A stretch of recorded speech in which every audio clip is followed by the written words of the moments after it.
Kenapa mendirikan Malaka Project dengan generasi-generasi muda yang berkualitas semua loh. Tadi kita lihat apa alasannya mendirikan Malaka Project? Karena nama itu saya temukan ketika saya mengurus ibu saya yang lagi berobat di Mahkota, rumah sakit Mahkota yang ada di Kota Malaka, Malaysia. Jadi ketika itu saya melihat wah nama Kota Malaka dan itu terngiang di kepala saya. Terus saya mau bikin satu media, satu gerakan, satu community, satu produk yang emang fokusnya pada pendidikan. Dan di situ juga ya selama ini saya sangat mengagumi sosok Tan Malaka sebagai salah satu bapak pendidikan di Indonesia. Ya Tan Malaka itu tidak sebatas politik ya teman-teman. Tan Malaka itu pergerakannya di pendidikan itu konkret. Ide-idenya soal pendidikan itu luar biasa. Dan manifesto-manifesto yang dia lahirkan itu ya semuanya berpusat pada bagaimana SDM manusia itu meningkat. Dan spirit ini yang mau kita bawa gitu loh. Ditambah lagi kita juga punya pikiran dan keinginan bahwa nama Tan Malaka ini kan lama nih nggak terdengar. Padahal dia pahlawan nasional. Tan Malaka itu pahlawan nasional tapi puluhan tahun di Indonesia namanya tidak pernah didengar. Generasi muda kesulitan untuk menemukan literatur tentang Tan Malaka itu niche banget, segmented banget, cuma bisa dikonsumsi oleh well educated people. Dan kita kira dengan semua perkembangan, dengan semua internet yang borderless kayak gini, nggak ada salahnya untuk memunculkan kembali nama Tan Malaka. Jadi dengan Malaka Project yang awalnya kita buat. Dan karena juga ada fokus soal pendidikan. Memangnya ada situasi di negeri ini tuh yang paling merasakan di bidang pendidikan tuh apa sih bagi seorang Ferry? Nggak semua orang terdidik itu, ini kita pakai simpel lah sama pembahasan sebelumnya. Nggak semua orang terdidik itu bakal nggak percaya dengan yang namanya santet. Nah logiknya orang sering kebalik. Wah itu kan berarti pendidikan nggak penting. Nggak kayak gitu. Orang yang udah sekolah aja bisa nggak percaya apalagi yang nggak sekolah. Artinya apa? Artinya pendidikan yang tersedia sekarang aja itu belum bisa membawa kita ke arah yang kita bayangkan dan ideal gitu. Apalagi kalau tidak disediakan, apalagi kalau nggak dibuka aksesnya. Nah, dari apa yang saya lihat, jumlah berdasarkan data, jumlah sarjana di Indonesia ini cuma 5% dari total populasi. Dan itu kan kita nggak pernah sadari kalau ternyata sedikit itu kan. Lah bagaimana negara ini bisa baik gitu loh. Bagaimana negara ini bisa lebih maju lagi, bagaimana kita bisa memanfaatkan bonus demografi kalau masyarakat kita terbiasa untuk tidak menggunakan kemampuannya, pengetahuannya, kognitifnya dengan benar gitu. Tapi ketika orang-orang ini tahu yang benar dan salah, bagaimana kausalitas, bagaimana cara berpikir, bagaimana memanfaatkan sistem 1 dan sistem 2 dengan baik secara natural gitu loh. Maka banyak sekali problem di negara ini yang bisa selesai. Kalau semakin banyak yang terdidik. Masalahnya apakah negara memberikan akses pendidikan itu seluas-luasnya untuk masyarakat? Menurut kamu sekarang? Belum. Oke. Negara bahkan melanggengkan orang untuk tidak terdidik. Karena kalau tadi Ferry coba memerangi santet, negaranya aja masih pakai Mbak Rara untuk berhentiin hujan. Secara resmi dia di-hire gitu untuk berhentiin hujan. Artinya ya memang dari situ ya langkahnya Ferry udah benar ya kalau mau fokus di pendidikan yang non mainstream mungkin ya. Kan Anda tidak bikin sekolah TK atau sekolah SD gitu kan. Tapi ada satu pertanyaan saya yang menarik karena saya juga orang yang mengagumi Tan Malaka. Tan Malaka ini kan pernah jadi ketua PKI. Berarti dia komunis lah. Walaupun akhirnya dicap oleh orang-orang PKI sebagai revisionis. Tidak sesuai dengan aliran komunis saat itu. Sehingga dia mendirikan Partai Murba. Partai Murba sendiri partai yang legal di zaman Orba sempat ikut pemilu. Walaupun Tan Malaka sudah meninggal, tokohnya dulu ada Malik kan. Artinya di sini menggunakan Malaka Project terinspirasi dari Tan Malaka, apakah mau state bahwa sebenarnya ini gerakan kiri gitu ya? Jadi Anda ini kiri, kalau di dalamnya ada Coki Pardede saya nggak yakin dia kiri gitu loh. Manusia itu kan kompleks ya, dan saya sudah tidak lagi melihat peradaban ini terpisahkan by spektrum ya. Karena kan ideologi, ekonomi, pemahaman soal ekonomi dan ideologi, political ini itu semakin berkembang kan. Betul. Tapi kalau saya dibilang orang kiri, anehnya dari orang-orang yang mengaku kiri pun sangat-sangat melihat saya sebagai bukan orang kiri gitu. Ya mungkin Anda Tan Malaka revisionis gitu ya. Dan bahkan lucunya Tan Malaka itu ketika dipecat atau keluar dari PKI adalah karena dia kan menolak pemberontakan kan. Tahun Prambanan. Iya. Karena nggak bisa nih, kita kalah konyol aja kayak gini. Wah dianggap sebagai orang yang lah nggak siap nih, kurang kiri nih, ini Trotsky nih, aliran Trotsky. Akhirnya dia bikin Partai Murba. Karena Tan Malaka tuh orang yang mengedepankan rasionalitas di atas segalanya. Kalau hitung-hitungannya dia nggak masuk, ini nggak bisa gitu, jangan dipaksain gitu. Dan kamu seperti itu kah?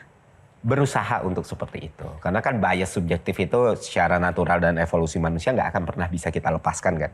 Cuman ya kesadaran kita dan awareness kita kalau mengedepankan bagaimana rasionalitas itu jadi hal utama dalam decision making di kehidupan kita, itu membuat semuanya lebih baik aja gitu.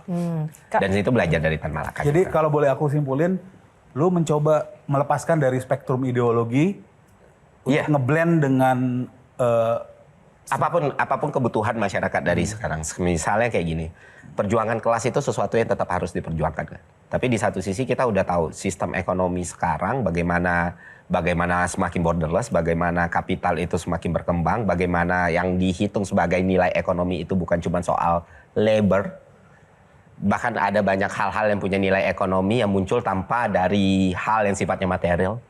Dunia itu sudah berkembang dengan sangat luar biasa. Kita memaku diri kita sendiri dalam satu kerangka dan kerangkeng tanpa melihat dunia itu berjalan seperti apa, ya saya rasa bukan sesuatu yang akan saya pilih gitu. Makanya saya tidak pernah memberikan lower third apapun di drama saya gitu. Kalau orang kan ada yang, wah ngakunya ini.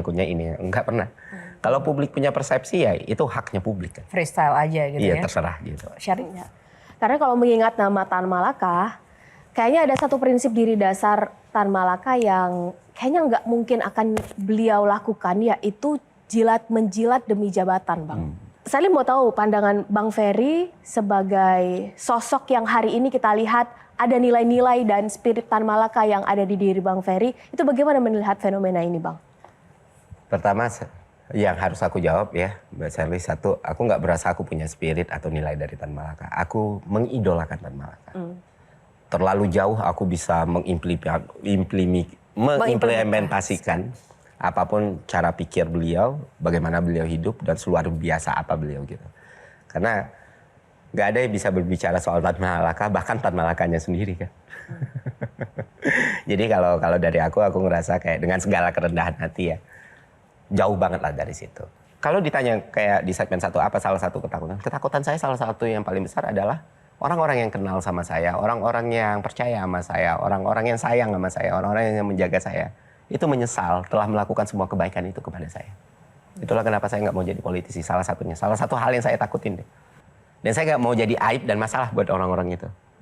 Dan field politik itu sangat sulit, benar-benar sangat sulit untuk kita. Apalagi untuk orang yang mulai dari bawah, orang yang mulai tanpa ada siapapun, orang yang bukan blue blood dan segala macam untuk masuk ke politik.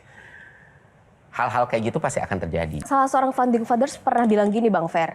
Ketika mayoritas, sebutlah mayoritas ini saya anggap seperti orang-orang kayak Bang Ferry, baik, benar, yang udah paket lengkap, itu hanya fokus pada dirinya dengan Tuhan, sebutlah ibadah, maka biarkan saja. Tapi kalau mereka sudah mulai masuk ke ekonomi, menguasai pasar, awasi. Dan ketika mereka sudah mulai masuk ke politik, cabut sampai ke akar-akarnya. Karena itu yang akan mengubah secara terstruktur. Dan kalau misalnya pendidikan Indonesia pada akhirnya bisa diubah secara terstruktur lewat sistem, boleh jadi membutuhkan orang kayak Bang Ferry. Itu gimana, Bang? Untuk masuk ke dalam sistem. Ada dilema, ada banyak pertimbangan. Ini kan bukan suatu keputusan yang diambil dari dulu ya. Bahkan dulu sempat bikin video, gue tertarik nih bikin partai politik gitu. Ada banyak hal-hal, ya balik lagi, saya sendiri reform.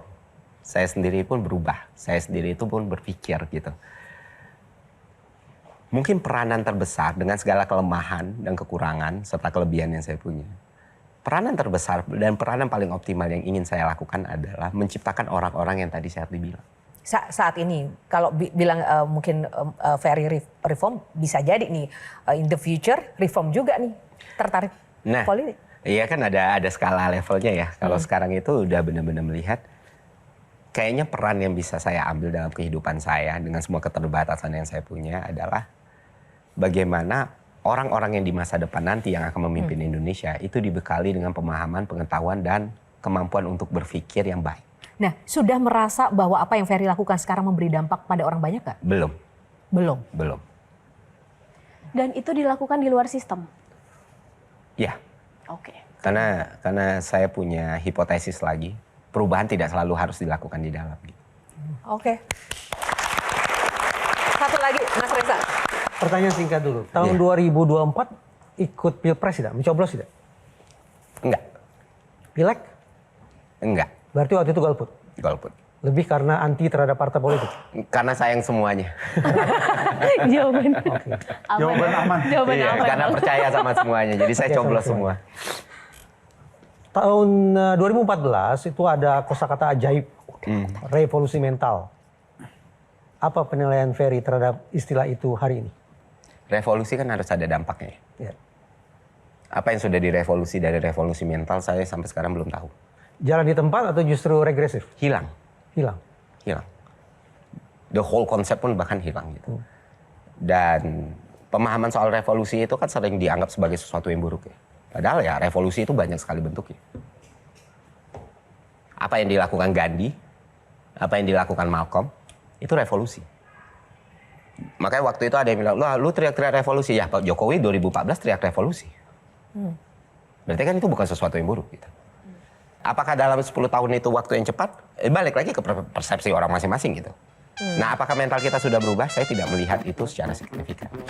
Jelajahi cara baru mendapatkan informasi. Download Metro TV Extend sekarang.